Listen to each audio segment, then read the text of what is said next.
الرحيم اهدنا الصراط المستقيم صراط الذين أنعمت عليهم إلى آخر الآية. آمنت بالله صدق الله العظيم وصدق رسوله النبي الأمين الكريم ونحن على ذلك لمن الشاهدين والشاكرين والحمد لله رب العالمين। সম্মানিত আজকের মুর্শিদাবাদ জেলার লালগোলা থানার মানিকচক হাই মাদ্রাসা উচ্চ মাধ্যমিক ঈদগাহ ময়দানে আয়োজিত সুন্নি হানাফি কনফারেন্সের সভাপতি মহাশয়, সম্মানিত আমন্ত্রিত হযরত উলামায়ে আহলে সুন্নাত ও জামাত, অত্র এলাকার বিভিন্ন প্রান্ত থেকে আগত সমাবেত ইসলাম দরদি শ্রোতা মণ্ডলী, পর্দার আড়ালের মা ও ভগ্নীগণ, হয় আপনারা নতুন স্বাদ পাচ্ছেন, আর তা না হলে হয়তো কিছু লোককে ভালো লাগছে না। অর্থাৎ এই ধরনের সভা খুব কম হয়। এটা কোনো গতানুগতিক ভাবে হয়ে আসা জালসা নয়, জীবনী জালসা নয়। গজল, নাত, মানকাবাত বাংলা উর্দু ভাষাতে হচ্ছে না, এখানে হচ্ছে বিষয় ভিত্তিক আলোচনা। প্রত্যেকটি বক্তাকে আজ 1 মাস আগে দিয়ে দেওয়া হয়েছে, বলে দেওয়া হয়েছে যে আপনার আলোচ্য বিষয় হচ্ছে এটা। এই জন্য একটু ধৈর্য ধরে কষ্ট করে গভীর মনোযোগ সহকারে শুনলে আপনারা চরম উপকৃত হবেন ইনশাআল্লাহ তাআলা। কোনো ভূমিকা নয়, ভূমিকা ছাড়াই আমি আপনাদের সম্মুখে আমার আলোচ্য বিষয় তুলে ধরবো। মা বোনেরা, তোমরাও চুপচাপ বসো, একটু শোনো, কাজ দিবে। যারা দাঁড়িয়ে রয়েছেন হয়তো জায়গা নেই, ওখানে শান্ত হয়ে দাঁড়িয়ে থাকেন, শুনেন। আমার আলোচ্য বিষয় হচ্ছে যে বর্তমান যুগে আমরা ইমাম মানবো কেন? এই প্রশ্নটা দাঁড়ালো কেন, খাড়া হলো কেন, এই প্রশ্ন উঠলো কেন? ইমাম বলতে কোন ইমাম? ইসলাম ধর্মের স্বীকৃত 4টি ইমাম, ইমামে আজম, ইমাম শাফি, ইমামে মালিক, ইমাম আহমদ বিন হাম্বল রিদওয়ানুল্লাহি তাআলা আলাইহিম আজমাইন। পৃথিবীর স্বীকৃত মাযহাব 4টা, আর স্বীকৃত 4 মাযহাবের স্বীকৃত 4 জন ইমাম। আজকে 1200 বছর ধরে কম বেশি তাম পৃথিবীর সমস্ত মুসলমান নীল গগনের নিচে, জমিনের বুকে, বিশ্বের মানচিত্রে যত মুসলমান ছিল, আছেন, সমস্ত মুসলমান ইমাম মেনেছেন। ওই 4 জন ইমামকে সম্মান করেছেন, শ্রদ্ধা করেছেন, আর যে কোনো একজন ইমামের তাকলিদ করেছেন, মুকাল্লিদ হয়েছেন। এই কম বেশি 1200 বছর ধরে পৃথিবীতে এই নিয়ম চলে আসছে। আলহামদুলিল্লাহ, আমরা 4 জন স্বীকৃত ইমামের মধ্যে সবচাইতে বড় ইমাম বর্ষিয়ান ইমাম, 4 জনের মধ্যে সিনিয়র ইমাম তাবেঈ ইমাম, যিনি অনেক সাহাবায়ে কিরামকে দেখেছেন যে ইমামের 5 লক্ষ হাদিস মুখস্থ ছিল, যে ইমাম নিজের জীবনে 55 বার হজ করেছিলেন, যে ইমাম আরে নবী তো নবী, স্বপ্ন যোগে স্বয়ং আল্লাহকে 100 বার দেখেছেন, সেই ইমাম, ইমামুল আইম্মা, সিরাজুল উম্মা, কাশিফুল উম্মা, তিলমিজুস সাহাবা, ইমাম আবু হানিফা রাদিয়াল্লাহু তাআলা আনহুর মুকাল্লিদ, অনুসারী আমরা। আলহামদুলিল্লাহ বলে।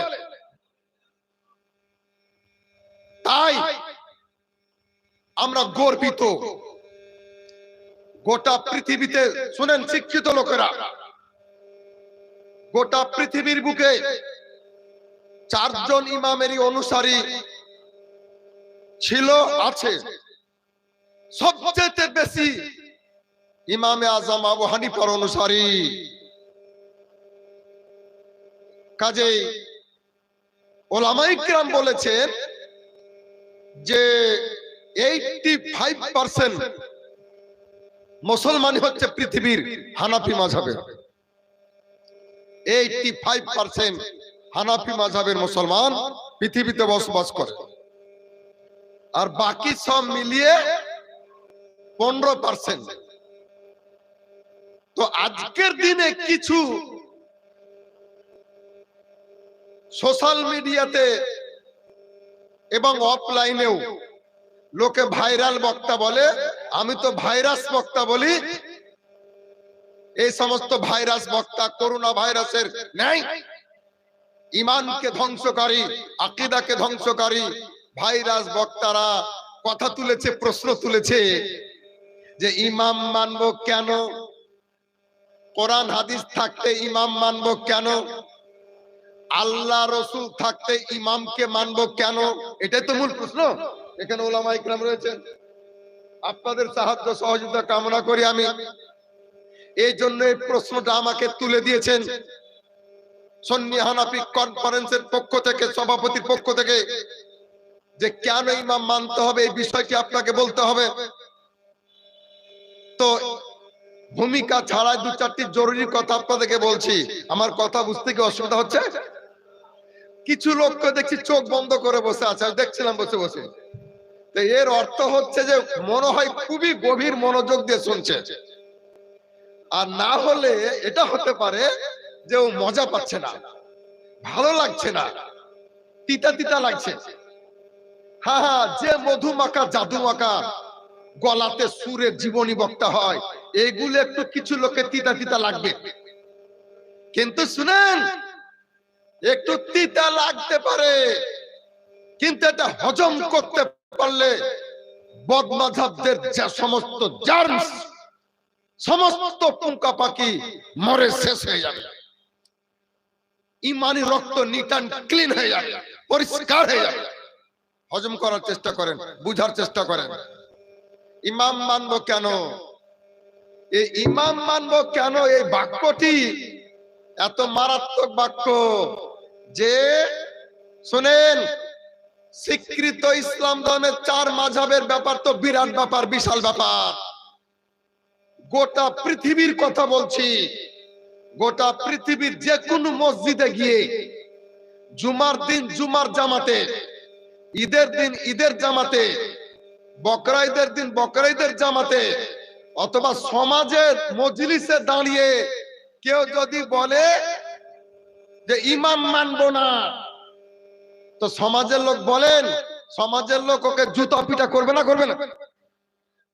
ইমাম মানবি না মানে বেতন দিয়ে ইমাম রেখেছি, পালি দিচ্ছি, হ্যাঁ, ইমামে আমাদের মৃত্যু ব্যক্তির জানাজা পড়াচ্ছে, বিয়ে পড়াচ্ছে, চাহরম করছে, চাল্লিশা করছে, কোরআনখানি করছে, ফুলখানি করছে, আর আজান দিচ্ছে, সালাত দিচ্ছে, 5 ওয়াক্ত নামাজ পড়াচ্ছে, আর বলছে ইমাম মানবো না। তো গ্রামের লোক জুতা মারবে না, মারবে না? তো মসজিদের ইমাম কে অমান্য করে যদি গ্রামের লোকের সমাজের লোকের জুতা খায়, তো পৃথিবীর 4 স্বীকৃত মাযহাবের স্বীকৃত 4 জন ইমামের ব্যাপারে যদি বলে ইমাম মানবো না, মনে রাখবেন কিয়ামতের দিন আল্লাহর ফেরেশতার পিটুন খেয়ে তাকে জাহান্নামে যেতে হবে। সাবধান, সতর্ক। আর যাই বলুন ইমাম মানবো কেন, এই কথাটা বলবেন না, খবরদার। ইমাম মানবো কেন, এই কথাটা বলবেন না। আমরা ইমাম কেন মানি?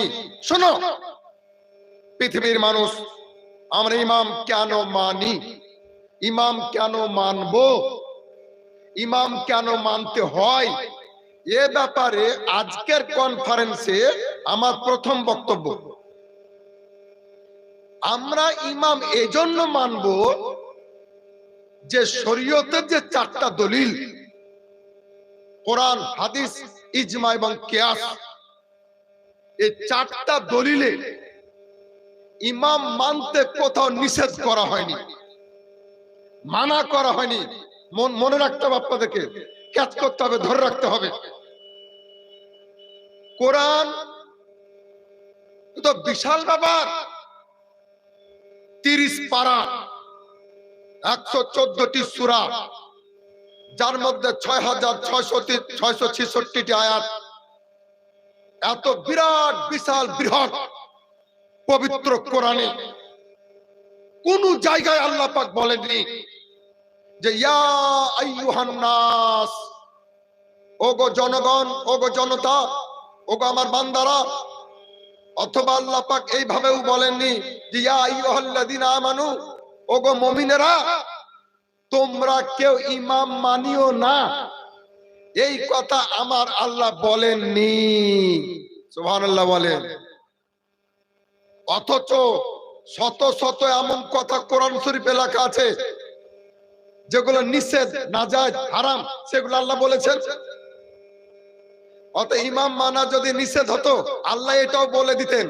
কোরআনে বলেননি, কোন দালাল তো দালাল, কোন মায়ের লাল পবিত্র কোরআনে একটি আয়াত দেখাতে পারবে না যার দ্বারা প্রমাণ হয় যে তোমরা ইমাম মানিও না। 2, হাদিস তো প্রচুর। আমার পূর্বে মুফতি আবু বকর মিসবাহি সাহেবের মুখে শুনছিলেন হাদিস কত।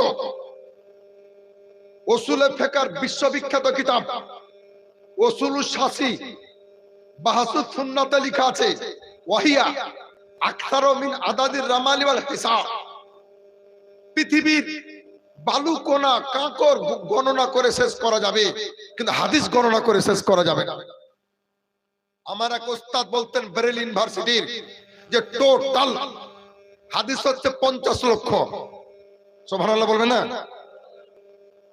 টোটাল হাদিস হচ্ছে 50 লক্ষ। তো 50 লক্ষ হাদিসের মধ্যে একটি এমন হাদিসে এই কথা বলা হয়নি যে তোমরা ইমাম মানিও না। ইজমাতে বলা হয়নি, কিয়াসে বলা হয়নি।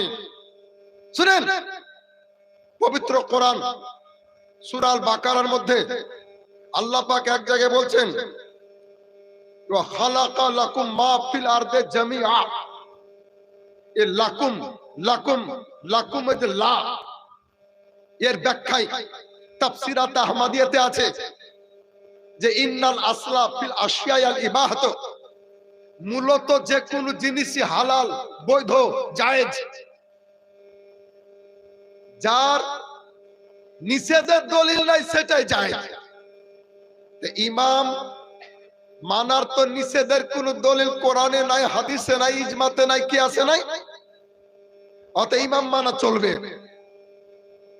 জামে তিরমিজি এবং সুনান ইবনে মাজাহতে একটা হাদিস আছে, আল্লাহ রাসূল বলছেন আল হালালু মা আহাল্লাল্লাহু ফি কিতাবি, যেটা হালাল সেটা কিতাবে হালাল আল্লাহ পাক বলে দিয়েছেন। ওয়াল হারামু মা হারামাল্লাহু তাআলা ফি কিতাবিহি, আর যেগুলো হারাম সেগুলিও আল্লাহ পবিত্র কোরআনে হারাম বলে দিয়েছেন, উল্লেখ করে দিয়েছেন। ওয়ামা সাকাত আনহু হুয়া মিম্মা ফান, আর যে ব্যাপারে আল্লাহ নীরব, নবী নীরব, কিছুই বলেননি, চুপ, সেগুলো আল্লাহ পাকের বান্দাদের জন্য, নবীর উম্মতের জন্য জায়েজ করে দেওয়া হয়েছে, হালাল করে দেওয়া হয়েছে। সুবহানাল্লাহ বলেন।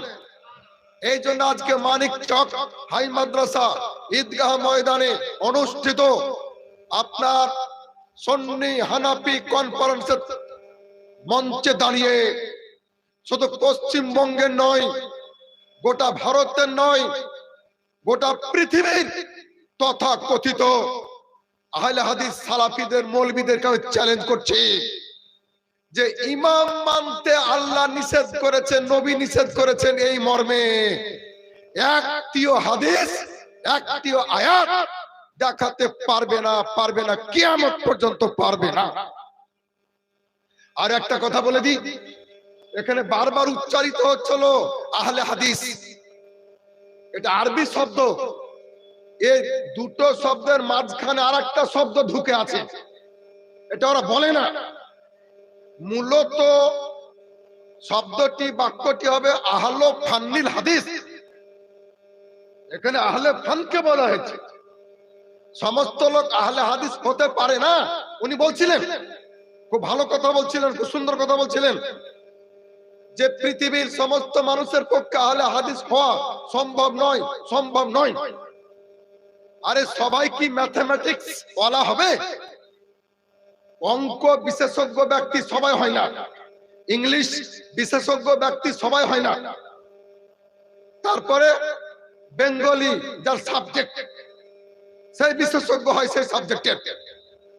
কাজেই হাদিস বিশারদ পণ্ডিতদেরকে, ওই সাবজেক্ট ওয়ালাদেরকে আহলে ফান্নিল হাদিস বলা হতো। আর এরা পাইকারি দরে সবাইকে আহলে হাদিস সাজাতে আরম্ভ করেছে। আল্লাহর কুদরত দেখেন, সমস্ত মানুষের পক্ষে আহলে হাদিস হওয়া সম্ভব নয়, আহলে সুন্নাত হওয়া সম্ভব। এই জন্য নারী পুরুষ নির্বিশেষে মাথা থেকে পা পর্যন্ত যারা পূর্ণ মুসলমান, তাদের গোটা শরীরটা সুন্নাত দিয়ে সাজানো থাকে, হাদিস দিয়ে সাজানো থাকে না। হাদিস একটাও নাই।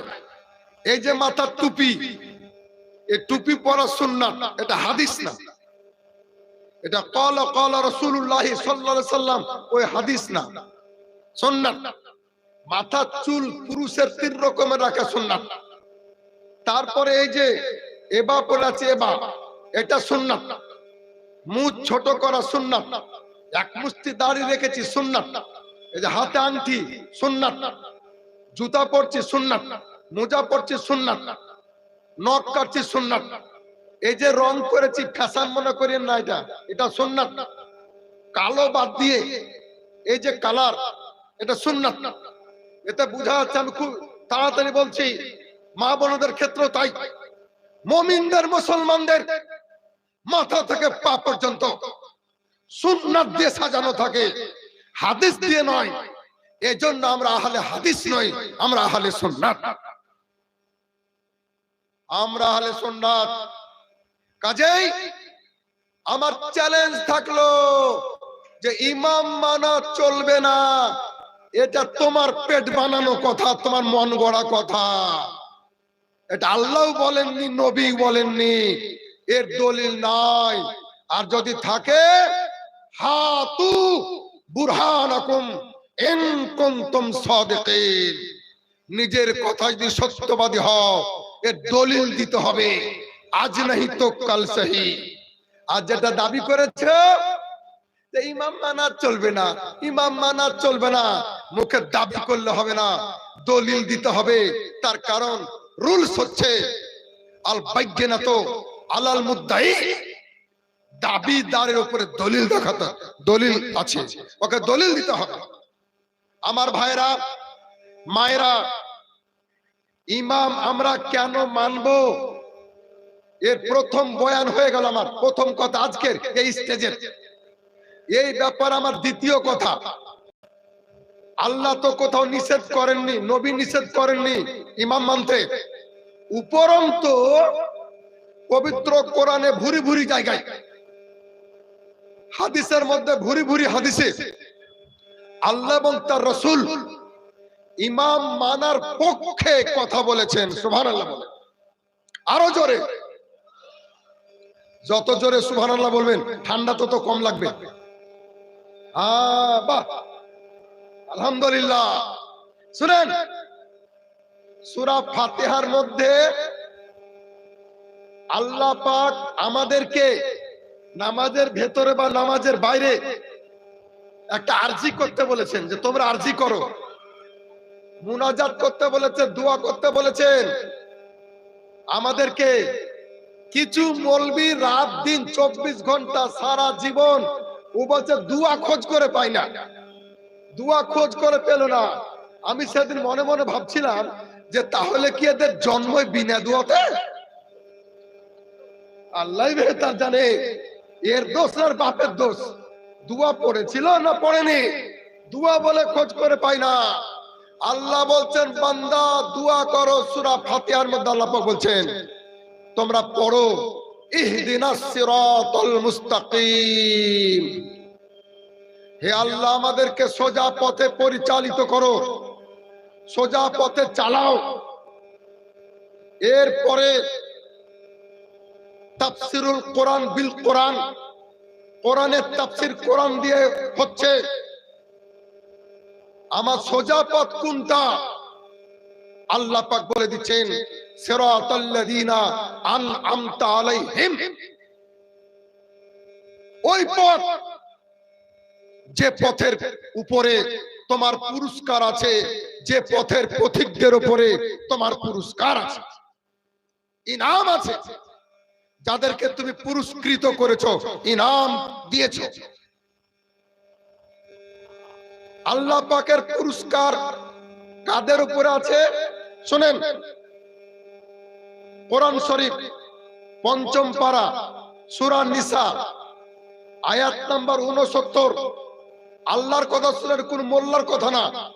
আল্লাহ পাক বলছেন আনআমাল্লাহু আলাইহিম মিনান নাবিয়্যিনা ওয়াস সিদ্দিকিনা ওয়াশ শুহাদাই ওয়াস সালিহিন।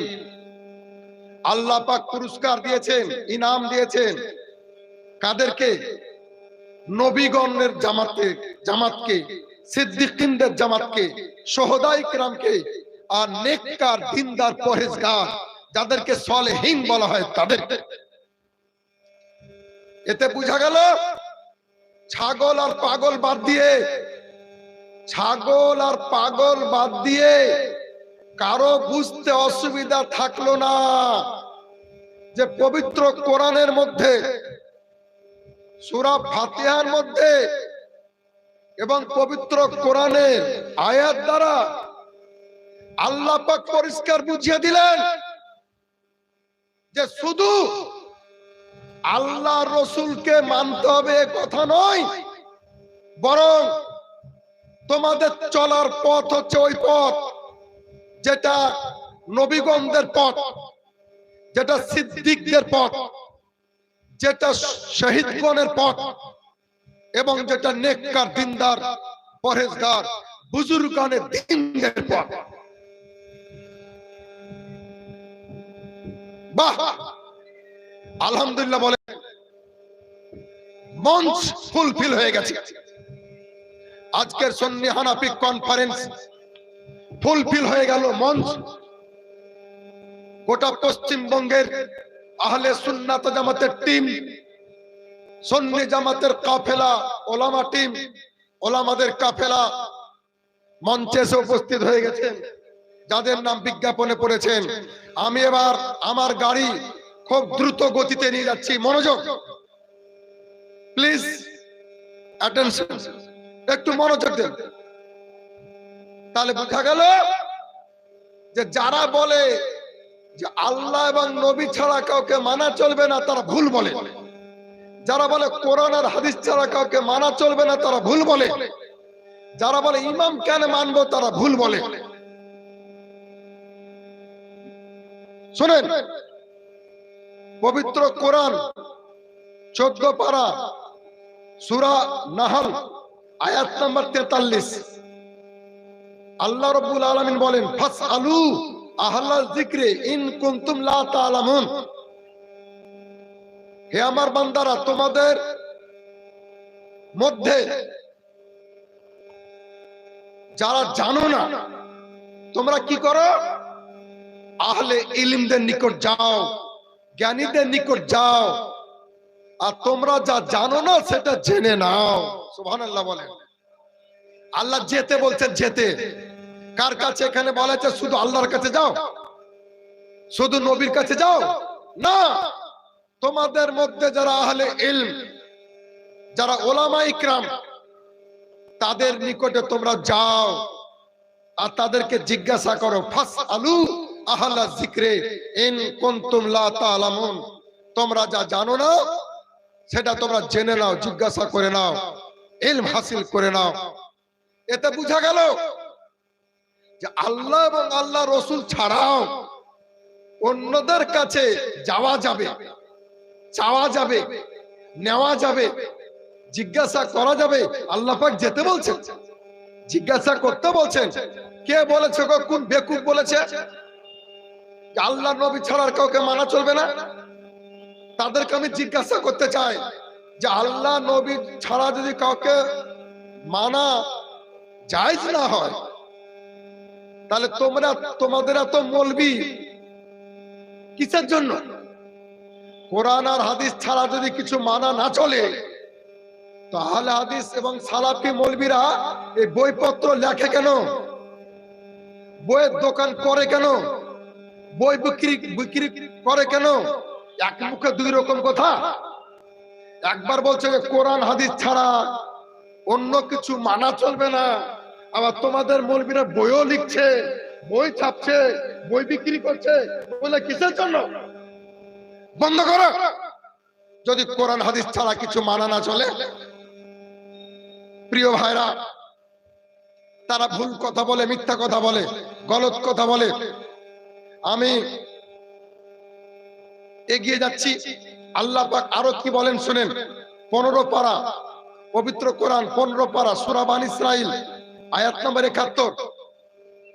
আল্লাহ পাক বলছেন, ইয়াউমা নাদউ কুল্লা উনাসিম বিইমামিহিম। ইমাম শব্দ পবিত্র শব্দ, কোরআনী শব্দ। পবিত্র কোরআনে 12টা জায়গায়, 12 জায়গাতে ইমাম শব্দ এসেছে।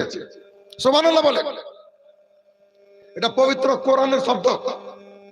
এক জায়গাতে এখানে আল্লাহ পাক বলছেন, কিয়ামতের দিন আমি প্রত্যেকটা জামাকে, আমার বান্দাদের প্রত্যেকটা দলকে তাদের ইমামের সাথে ডাকবো। আমি একা একা ডাকবো না। কোরআন থেকে বলছি। এই আয়াতের ব্যাখ্যায় তাফসিরে রুহুল বায়ানে লেখা আছে, ফায়ুকালু, কিয়ামতের দিন আল্লাহর পক্ষ থেকে বলা হবে, ইয়া হানাফি, ইয়া শাফিঈ, ওগো হানাফি মাযহাবের লোক চলে এসো, ওগো শাফি মাযহাবের লোক চলে এসো। বুঝা গেল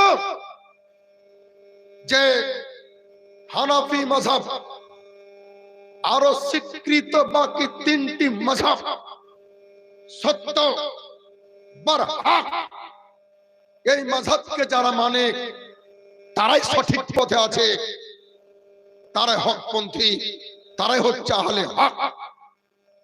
ভরি ভরি কথার মধ্যে কোরআন শরীফ থেকে আর 2টি কথা বলি। পবিত্র কোরআন 11 পারা সূরা তাওবা, আয়াত নম্বর 119। আল্লাহ তাআলা বলেন, ইয়া আইয়ুহাল্লাযীনা আমানু, ওগো মুমিনেরা, মুসলমানেরা, ইত্তাকুল্লাহ, আল্লাহকে তোমরা ভয় করো, ওয়া কুনু মা'আস সাদিকিন, আর সত্যবাদীদের তোমরা সঙ্গী হয়ে যাও, সত্যবাদীদের সাথী হয়ে যাও।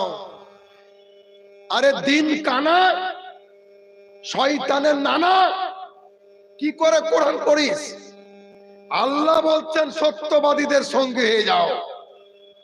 এই আয়াতের মধ্যে সাদিকিন বলতে শুধু আল্লাহ, শুধু নবী না, আল্লাহ এবং নবীর যারা অনুসারী ভক্ত, কিয়ামত পর্যন্ত পৃথিবীর যত নেককার, দিনদার, ইমানদার, পরহেজগার, সালেহীন, যাদের উপর আল্লাহ পাক পুরস্কার দিয়েছেন যাদেরকে, এই সালেহিনদের সঙ্গী হতে স্বয়ং পবিত্র কোরআনে আমার আল্লাহ বলেছেন।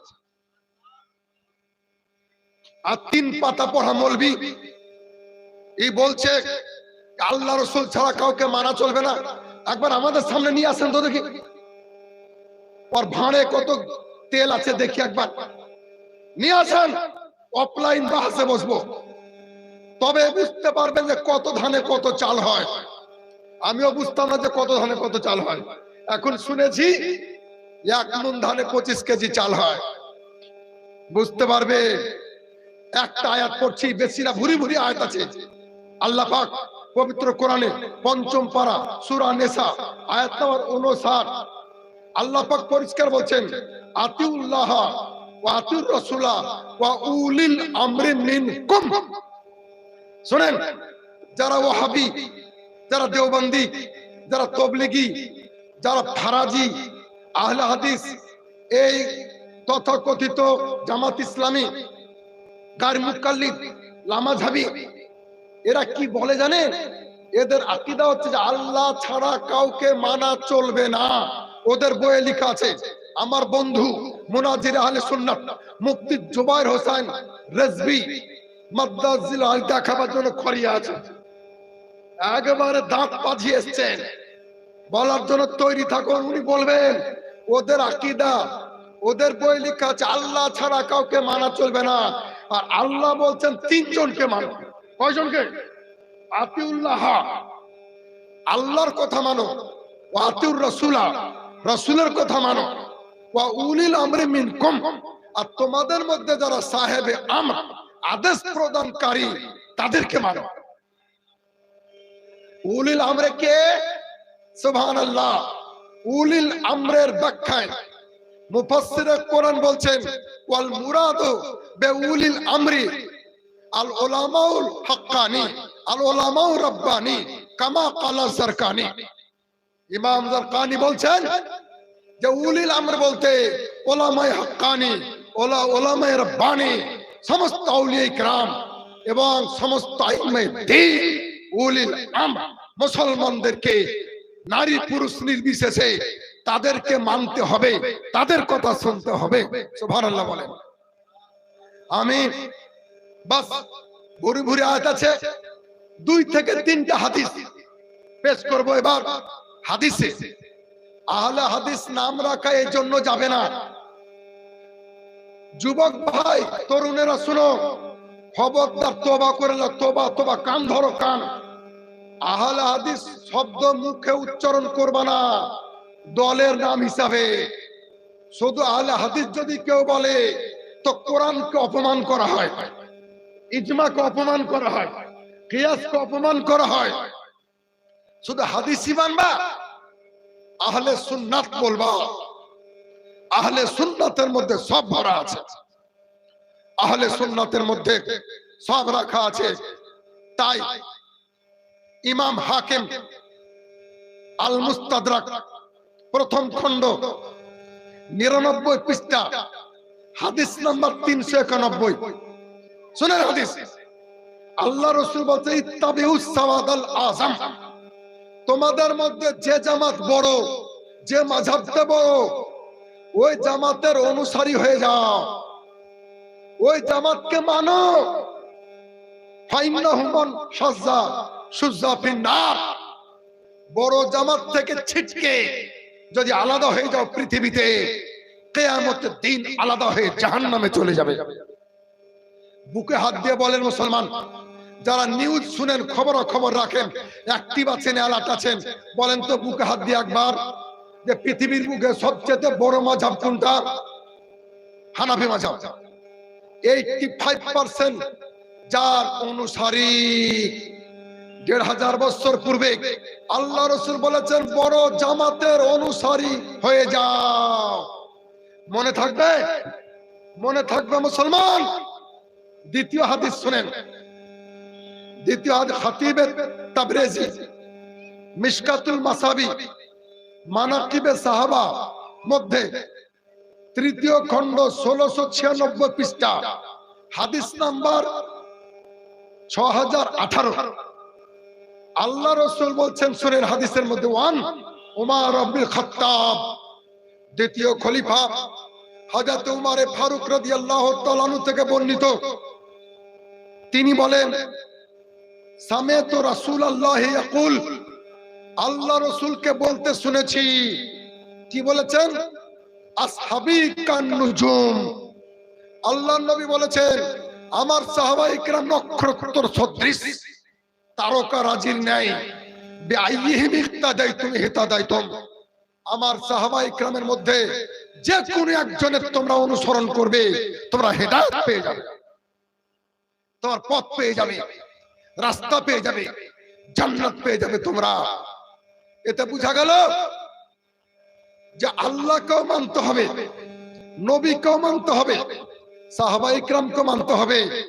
আর সাহাবায়ে কিরামের অবর্তমানে পরস্পর তাবেঈন, আইম্মায়ে দ্বীন, উলামায়ে দ্বীন পর্যন্ত সকলকেই মানতে হবে। একটা হাদিস বলছিলেন মুফতি আবু বকর মিসবাহি সাহেব, যে আল্লাহ রাসূল বলেছেন সল্লু কামা রাআইতুমুনি ওয়াসাল্লি, তোমরা নামাজ পড়ো আমাকে যেভাবে নামাজ পড়তে তোমরা দেখছো। তো আমি আহলে হাদিস ভাইদেরকে বলবো যে তাহলে তো তোমরা যদি হাদিসকে খুবই মানো, তাহলে তো তোমাদের নামাজ পড়াই চলবে না। নবী বলছেন আমাকে যেভাবে নামাজ পড়তে তোমরা দেখবে সেইভাবে নামাজ পড়বে। আমরা নবীকে নামাজ পড়তে কেউ দেখিনি। নামাজ পড়তে দেখেছেন সরাসরি সাহাবায়ে কিরাম, সাহাবায়ে কিরাম দেখেছেন, বিশ্বনবীর শিষ্যরা দেখেছেন। তা আমরা কেন নামাজ পড়ছি? সাহাবায়ে কিরাম দেখেছেন, আর তারা বলেছেন তাবেঈনদেরকে, তারা বলে তাবেঈন বলে দিয়েছেন তাবেঈনদেরকে।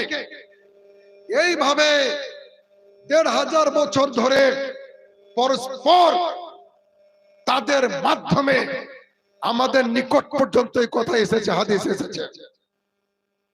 এতে বোঝা গেল যে যদি ইমাম কেউ না মানে, তাবেঈকে না মানে, তাবেঈনকে না মানে, মুহাদ্দিসিনকে না মানে, তাহলে হবে না, চলবে না। আমার ভাইরা, ইমাম তিরমিজি তার as-সুনানের মধ্যে ৪র্থ খণ্ড ৩৪১ পৃষ্ঠায় হাদিস নাম্বার ২৬৭৬ বলছেন, আলাইকুম বিসুন্নতি ওয়া সুন্নাতিল খুলাফাইর রাশিদিন, হে আমার উম্মতেরা, তোমরা আমার সুন্নতকে মজবুত করে ধরবে আর আমার খোলাফায়ে রাশিদিনের সুন্নতকে মজবুত করে ধরে থাকবে। এতেও বোঝা গেল, এতো সালাফিদেরকে দাঁত ভাঙা জবাব দেওয়া হলো, যারা বলে যে আল্লাহ আর নবী ছাড়া কাউকে মানা চলবে না। আল্লাহর রাসূল বলে দিলেন যে ওদের কথা মানিও না, সালাফিদের কথা মানিও না, ওহাবিদের কথা শুনিও না, আমার কথা শোনো, আমারও সুন্নাত মানিও, আমার ৪ খলিফা, আমার সাহাবায়ে কিরামের সুন্নাত ও তরিকা তোমরা মানিও। সুবহানাল্লাহ বলে। এই ব্যাপারে শেষ কথা, মাযহাব সম্পর্কে, ৪ মাযহাব সম্পর্কে কিতাবে ভুরি ভুরি আলোচনা রয়েছে। একটি আলোচনা শুধু শুনিয়ে দ্বিতীয় বক্তব্যটা শেষ করব। হাশিয়াতুস সাবি আলাল জালালাইন ৩য় খণ্ড ৯ পৃষ্ঠায় কোরআনের তাফসিরে লেখা আছে, ওয়ালা ইয়াজুজু তাকলিদু মা আদাল মাযাহিবিল আরবা, এই ৪টা স্বীকৃত মাযহাব ছাড়া অন্য কোন মাযহাব মানা চলবে না, জায়েজ নয়, এটা না জায়েজ। তাম পৃথিবীর মুসলমানদেরকে নীল আকাশের নিচে জমিনের বুকে বিশ্বের মানচিত্রে সমস্ত মুসলমান নারী পুরুষকে, সাবালক সাবালিকা যারা এই ৪টা মাযহাবের মধ্যে যে কোনো একটা মাযহাবকে মানতে হবে, এর বাইরে কোনো মাযহাব মানা চলবে না, চলবে না, চলবে না, এটা নাজায়েজ। ওয়ালাউ ওয়াফাকা কাউল আস-সাহাবা ওয়াল হাদিস আস-সহিহ, যদিও সেটা সাহাবায়ে কিরামের কওল মানে কথা এবং সহিহ হাদিস মোতাবিক হয়, তার কারণ জনগণ তো হাদিস বুঝতে পারবে না, তারা বুঝতে পারবে না।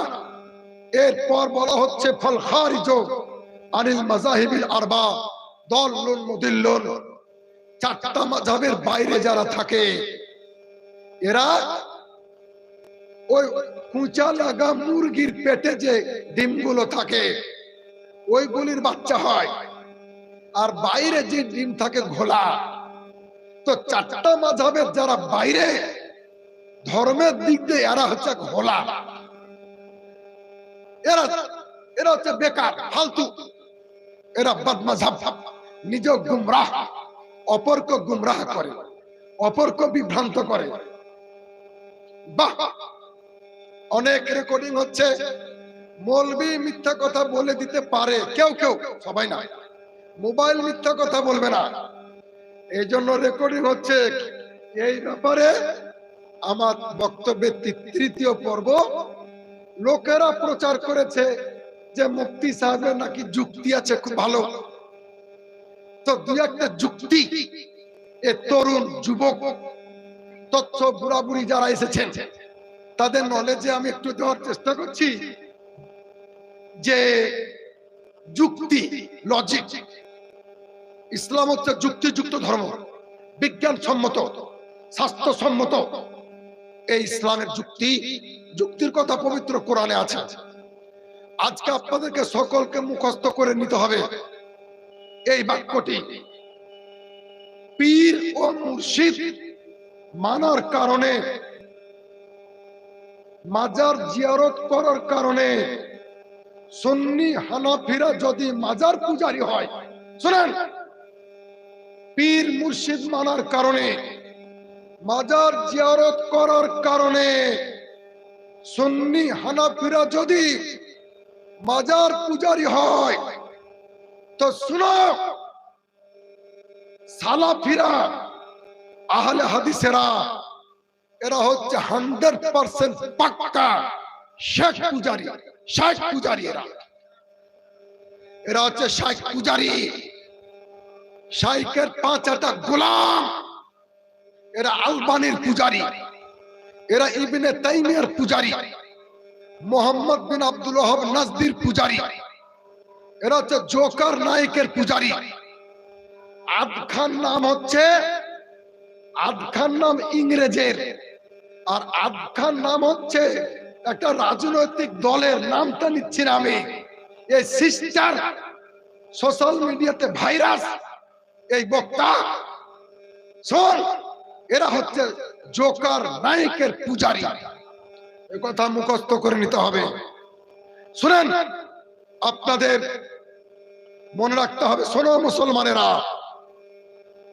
আর একটা কথা বলে দিই, কোন লোক যদি, ভালো করে শুনে, মজা লাগবে খুব, কোন লোক যদি বড় বড় তালকে গিলে লাই, বেলকে গিলে লাই, তো ওর জন্য বইর বা কুল গিলা কি আশ্চর্য কথা? আশ্চর্য কথা না। এটা যদি বুঝতে পারেন তো শুনেন, যারা পবিত্র কোরআনের আয়াতকে চুরি করে, যারা নবীর হাদিসকে চুরি করে, যারা মুসলমানদের ঈমানকে চুরি করে, আকীদাকে চুরি করে, তাদের জন্য ডাব চুরি করা নরমাল ব্যাপার, সাধারণ ব্যাপার। এটা আশ্চর্যের কথা না। হ্যাঁ, মনে রাখবেন, যারা আল্লাহর কোরআনের আয়াতকে চুরি করে, গোপন করে, হাদিসকে চুরি করে, হ্যাঁ, মুসলমানদের ঈমান আকীদাকে চুরি করে, সামান্য একটা গাছের ডাব চুরি করা তাদের জন্য নরমাল। ঠিক আছে, মনে থাকবে। এরপরে আর একটা কথা বলে যাই, জিজ্ঞাসা করছে হানাফিদের ইমাম আবু হানিফা, তাহলে আবু হানিফার ইমামকে, ওরা বলছে হানাফিদের ইমাম আবু হানিফা, হ্যাঁ, আবু হানিফার ইমামকে? এর উত্তর শুনেন, উত্তর।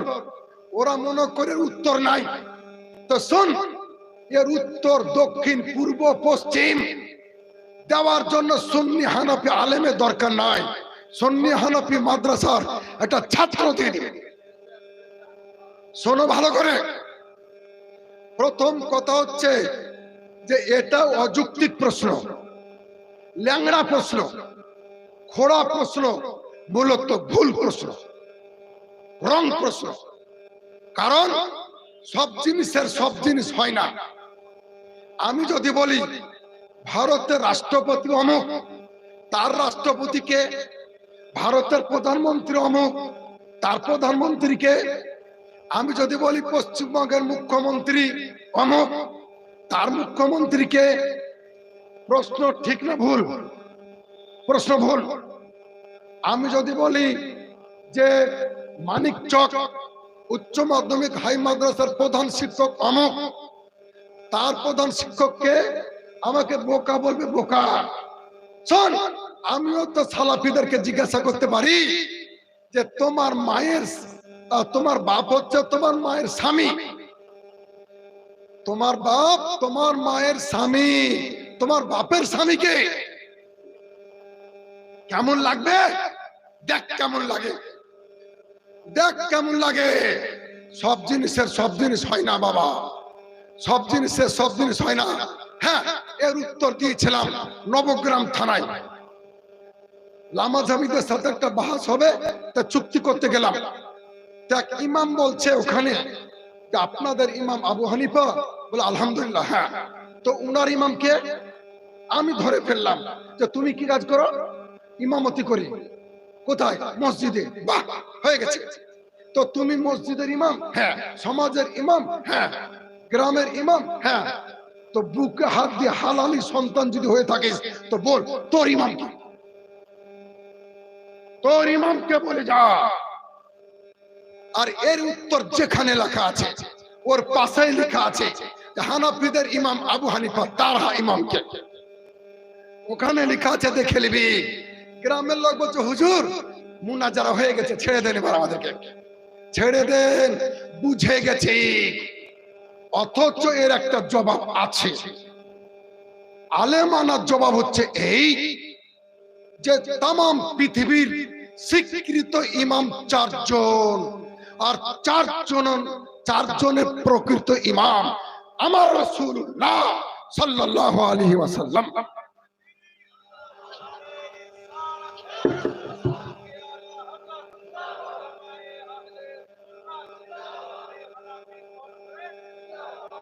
আচ্ছা, আর মাত্র কয় মিনিট।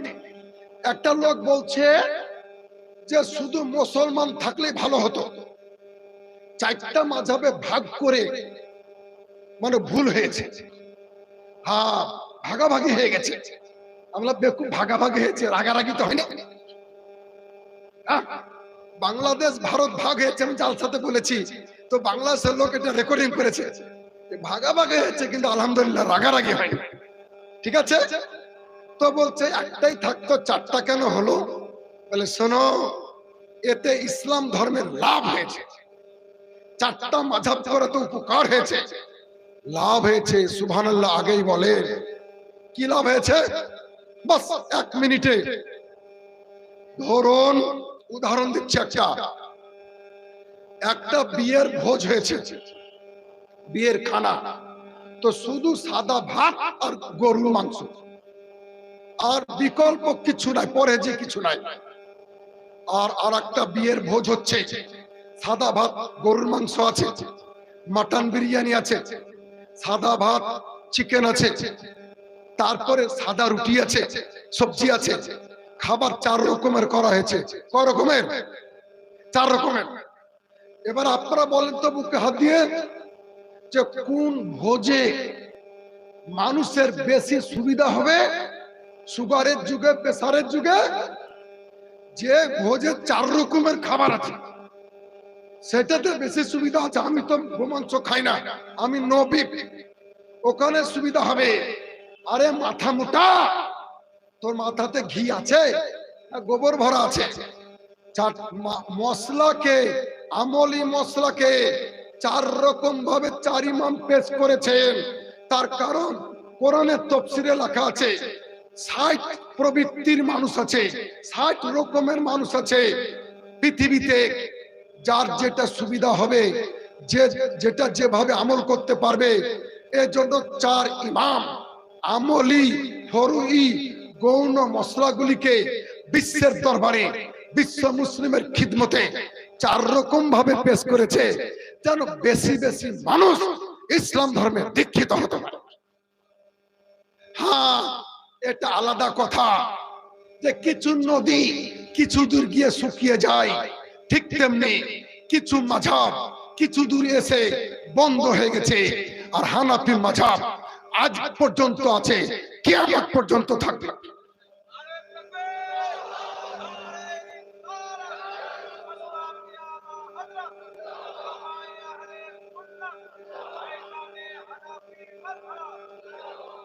আচ্ছা, আপনাদের মনে রাখতে হবে যে বলছে যে সাহাবা ইকরাম কার মুকাল্লিদ ছিলেন। নাও, কত বড় মাথা মোটা, শুনেন, এটাই শেষ, আর লম্বা করবো না, এই কথাটাই শেষ, আর বেশি যুক্তি দিতে যাব না।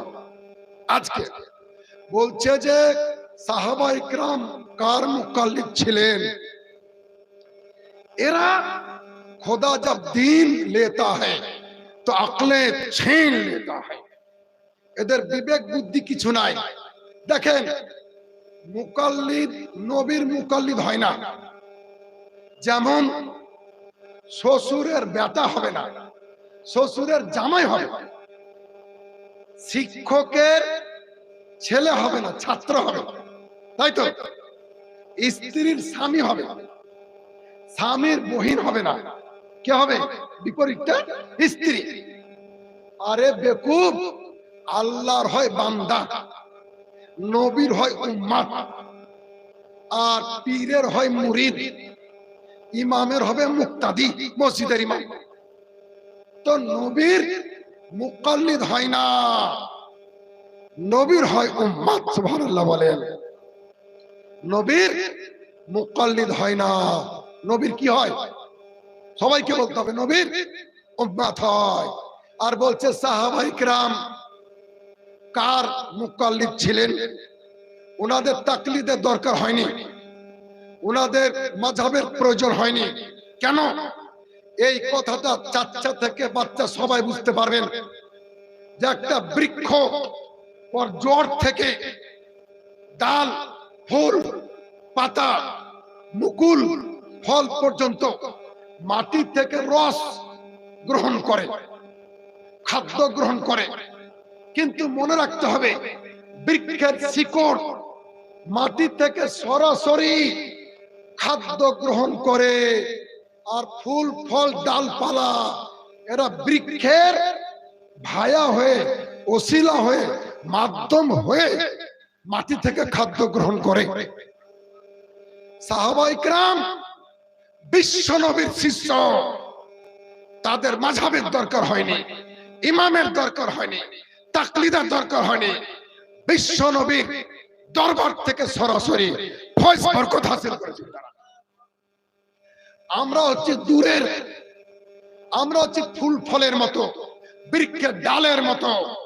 এই জন্য আমরা সাহাবা ইকরাম, তাবেঈন, আর তারপরে ইমামদের মুকাল্লিদ হয়ে আমরা দ্বীন ইসলামের উপরে আমল করছি। মনে থাকবে? আরো সহজ করে দিই, পদ্মা নদীর ধারে যাদের জমি, ওদের জমিতে পানি দেওয়ার জন্য পাইপ লাগে না। শোন মাথা মোটা দল, সাহাবায়ে কেরাম কেন তাকলিদ করেননি? কেন ইমাম মানেননি, মাযহাব মানেননি? নদীর ধারে যাদের জমি, পদ্মার ধারে যাদের জমি, ওদের জমিতে পানি দেওয়ার জন্য পাইপের দরকার হয় না। তাই সাহাবায়ে কেরাম ইসলামকে বুঝবেন, আমল করবেন, তার জন্য ইমামের দরকার হয় না। দূরে যাদের জমি, তাদের জমিতে পানি দেওয়ার জন্য পাইপের দরকার হয়। আমরা নবী থেকে দূরে, জামানার দিক দিয়ে, এই জন্য ইমামের তাকলিদের প্রয়োজন হয়েছে। আর তাকলিদ করবেন কেন? শুনেন, দেখবেন বাগানে যখন ঝড় আসে, ঝড়, সমস্ত পাতা, শুকনো পাতা উড়ে ইধার উধার চলে যায়, কিন্তু যে পাতার উপরে পাথর দেওয়া থাকে, ঢাল চাপা থাকে, ওই পাথরকে উড়াতে পারে না।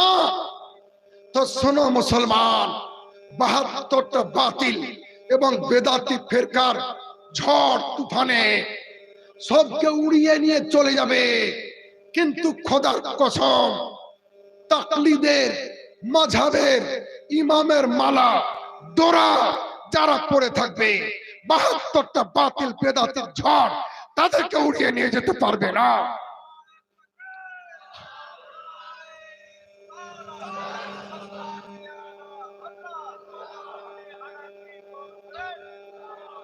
এই জন্য ইমাম মানতে হবে কেন?